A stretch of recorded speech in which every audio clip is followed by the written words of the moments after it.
അപ്പോൾ ഗെയ്സ് ഞങ്ങളിന്നൊരു വഴിക്ക് പോവാൻ മാറ്റി നിൽക്കുകയാണ്.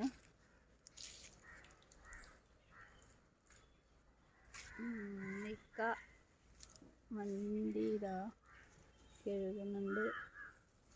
നിച്ചുമോനെവിടെ? ഈ നിച്ചുമോൻ്റെ ഡ്രസ്സിൽ അവനതാ വണ്ടി കഴുകാൻ സഹായിക്കുന്നു. കനിവിൻ്റെ കടലായ എഴുതിയാൽ തീരാത്ത ദുനിയാ